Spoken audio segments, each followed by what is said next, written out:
नमस्कार, राष्ट्रभोज से मैं पवन केसवानी। 1985 में तब के नए प्रधानमंत्री बने स्वर्गीय राजीव गांधी ने बड़ी ही साफगोई के साथ स्वीकार किया था कि केंद्र से भेजा हुआ 1 रुपया अंतिम व्यक्ति तक पहुंचते तक 15 पैसा हो जाता है। उनके बयान की उस वक्त काफ़ी चर्चा हुई, हालांकि सोशल मीडिया का दौर नहीं था, लेकिन तब से आज तक क्या कुछ वाकई बदला है, इस पर हम लंबी चर्चा कर सकते हैं। मैं आज आपको एक ऐसी योजना के बारे में बता रहा हूं जिसका लाभ सीधे तौर पर भारत की 100 करोड़ आबादी को मिलने का दावा किया जा रहा है। इस योजना का नाम है जल जीवन मिशन। 15 अगस्त 2019 को केंद्र के द्वारा यह योजना लाई गई।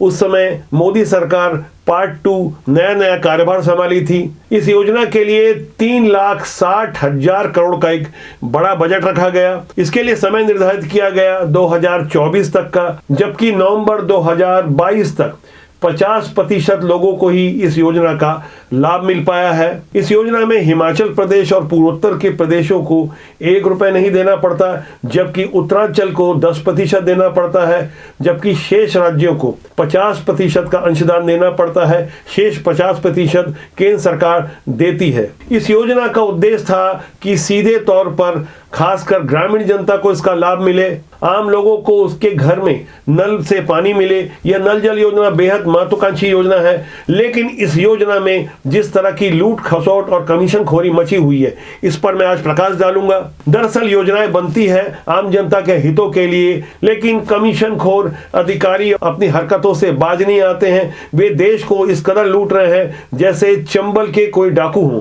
इस योजना के बारे में एक चार्ट आप अपनी स्क्रीन पर देख सकते हैं कि किस तरह से साल दर साल इस पर भारी भरकम रकम खर्चा की जा रही है। खासकर वर्ष 21-22 का यह आंकड़ा आप देख सकते हैं। सिर्फ इस एक वित्तीय वर्ष के लिए 1 लाख करोड़ का प्रावधान रखा गया। हालांकि राज्य स्तर पर भारी कमीशन खोरी के बावजूद काम आधा अधूरा हो पा रहा है। नवंबर 2022 तक सिर्फ 50% लक्ष्य ही पूरा हो पाया है। यानी अच्छी नीयत से लाई गई यह योजना कुछ खराब लोगों ने अपनी कमीशन खोरी के कारण पैसे लेने के बावजूद लक्ष्य को कहीं पीछे छोड़ दिया है। ऐसे में यह सवाल खड़ा होता है कि क्या वाकई 2024 तक हर घर में नल मिल पाएगा। यह नल जल योजना, जिसे संक्षेप में JJM का नाम दिया गया है, केंद्र सरकार ने शुरुआती सर्वेक्षण के बाद 19,17,20,832 परिवारों को चिन्हित किया। यानी मैं एक परिवार के 5 सदस्यों के हिसाब से आकलन करूं तो करीब 100 करोड़ की आबादी केंद्र की इस नल जल योजना से लाभान्वित होती। छत्तीसगढ़ में जून 2020 में 24 जिलों के लिए करीब 10,000 करोड़ रुपए मंजूर किए गए। इसके लिए बकायदा 686 वर्क ऑर्डर भी मंजूर किए गए। सीएम भूपेश बघेल ने इस योजना की शुरुआत 22 जून 2020 को की थी। इस योजना के तहत 2024 में जहां केंद्र सरकार ने हर घर पानी देने की योजना बनाई थी, वैसे ही 2023 तक सीएम भूपेश बघेल की सरकार ने 39 लाख घरों तक नल से पानी देने की व्यवस्था का संकल्प लिया। अच्छी नीयत से यह योजना शुरू की गई। लगातार सरकार की ओर से मॉनिटरिंग भी होती है। स्वयं सीएम भूपेश बघेल इस योजना के पिछड़ने पर नाराजगी प्रकट कर चुके हैं, लेकिन छत्तीसगढ़ शासन का एक विभाग है PHE यानी पब्लिक हेल्थ इंजीनियरिंग। इस डिपार्टमेंट के मंत्री हैं गुरु रुद्र कुमार। इस विभाग के मातहत अधिकारी, खासकर एग्जीक्यूटिव इंजीनियर, जो पहले 15% तक कमीशन ले रहे थे, लेकिन ठेकेदार एसोसिएशन के दबाव के बाद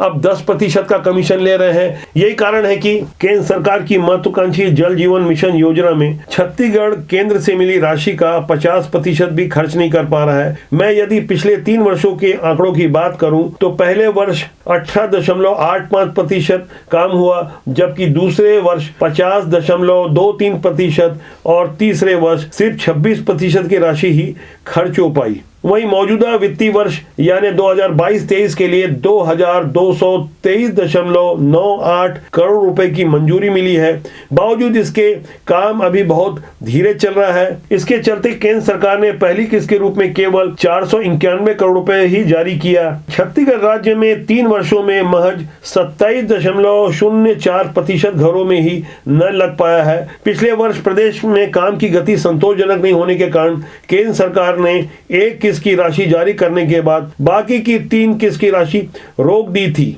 जैसे धमतरी जिले में सबसे अधिक 55.58% काम हुआ। दूसरे स्थान पर रायपुर जहां 46.09% काम हुआ और तीसरे स्थान पर दुर्ग रहा जहां 41.62% काम हुआ। छत्तीसगढ़ में इस साल 50,06,062 घरों में नल के जरिए जल पहुंचाना है, जबकि अगस्त 2022 तक 13,54,948 घरों तक ही कनेक्शन पहुंच पाया है, जबकि जल जीवन के तहत अगस्त 2024 तक गांव के हर घर में नल से जल पहुंचाने का लक्ष्य रखा गया है। छत्तीसगढ़ राज्य सरकार की मंशा रही कि 2023 तक हर हाल में 50 लाख घरों तक छत्तीसगढ़ के लोगों तक पानी पहुंचाया जाए। 2023 में विधानसभा के चुनाव भी हैं और 2024 में लोकसभा के चुनाव है। शायद ये कारण रहा होगा कि केंद्र ने जहां जून 2024 तक 19,17,20,832 घरों तक नल से जल पहुंचाने का लक्ष्य रखा है, वहीं छत्तीसगढ़ सरकार ने 50 लाख घरों तक हर हालत में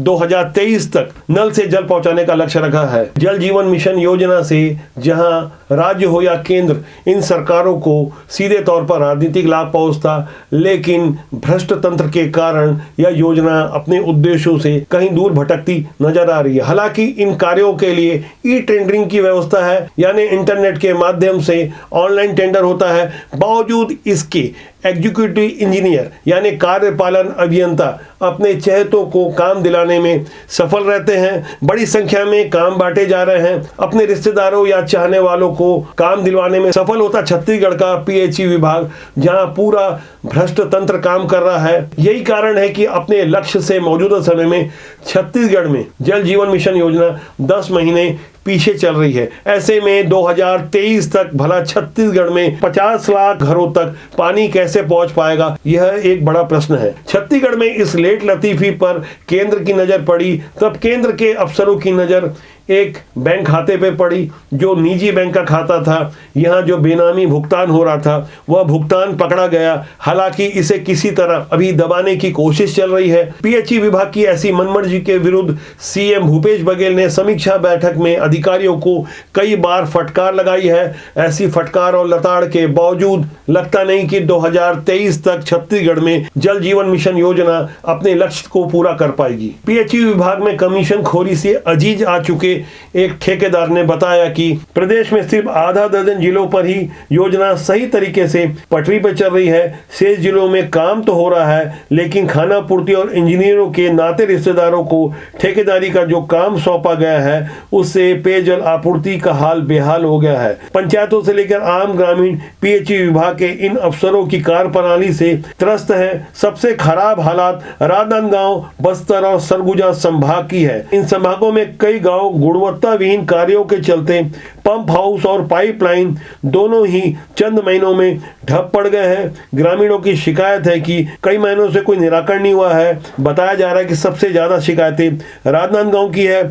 ग्रामीण हो या ठेकेदार, हर कोई यहाँ पदस्थ एग्जीक्यूटिव इंजीनियर समीर शर्मा की कार्यप्रणाली से त्रस्त है। ठेकेदार खुला आरोप लगा रहे हैं कि उनके कार्यों के भुगतान के लिए कमीशन की रकम यहां 18 से बढ़ाकर 20% कर दी गई है। चेक कटने से पूर्व नगद भुगतान के बाद उनके ठेके के कार्यों का सरकारी भुगतान होता है। दिवाली के पहले छत्तीसगढ़ शासन की ओर से लगभग 60 करोड़ रुपए राजनांदगांव को भेजे गए थे। इसमें अपना भुगतान पाने के लिए उन्हें जमकर नाक रगड़ना पड़ा। आगे के कार्यों का ठेका पाने के लिए भी उन्हें मोटी रकम भुगतान के रूप में पहले चुकानी पड़ रही है। समीर शर्मा की कार्यप्रणाली को नाजायज बताने वाले यह बता रहे हैं कि वे विभागीय सचिव की अवहेलना कर अपने तरीके से काम करवाने पर जोर देते हैं। उनका यह भी कहना है कि दुर्ग के कई बड़े गड़बड़ियों की शिकायतों और वरिष्ठ अफसरों की अवहेलना के चलते समीर शर्मा को वहां से हटाया गया था, लेकिन राजनांदगांव में अपनी पोस्टिंग करवाने में वे कामयाब रहे। हालांकि यहाँ भी उनका कामकाज विवादों से घिरा हुआ है। वे अक्सर विभागीय मंत्री और सत्ताधारी दल के कुछ नेताओं के खुद को करीबी बताने का दावा कर सरकार की मंशा पर पानी फेरने में जुटे हैं। संस्कारधानी राजनांदगांव सहित आसपास के गांव की जनता पेयजल समस्या से जूझ रही है। ऐसे में आवश्यक है कि समीर शर्मा जैसे तमाम ऐसे भ्रष्ट अधिकारी जो पीएचई में कार्यरत है उन पर नकेल कसी जाए। योजनाओं के क्रियान्वयन में भ्रष्टाचार कोई नई बात नहीं है, लेकिन इससे सीधे आम जनता प्रभावित हो रही है। वो आम जनता खासकर बालिकाएं और महिलाएं जो कि नलों के आगे खड़ी रहती है, कुएं से पानी भरती है है या कहीं टैंकर से पानी लाने के लिए उन्हें संघर्ष करना पड़ता है। ऐसे में केंद्र और राज्य की यह सम्मिलित योजना बेहतर तरीके से लोगों को लाभ दिला सके, इसमें संशय बना हुआ है। इसलिए राष्ट्रबोध के इस जिम्मेदार जनमन से मेरा आपसे आग्रह है कि ऐसे भ्रष्ट लोगों के विरुद्ध आप आवाज उठाएं। अपनी राय कमेंट बॉक्स में जरूर दें और आप अपने इस जनमंच राष्ट्रबोध को सब्सक्राइब करना न भूलें। नमस्कार।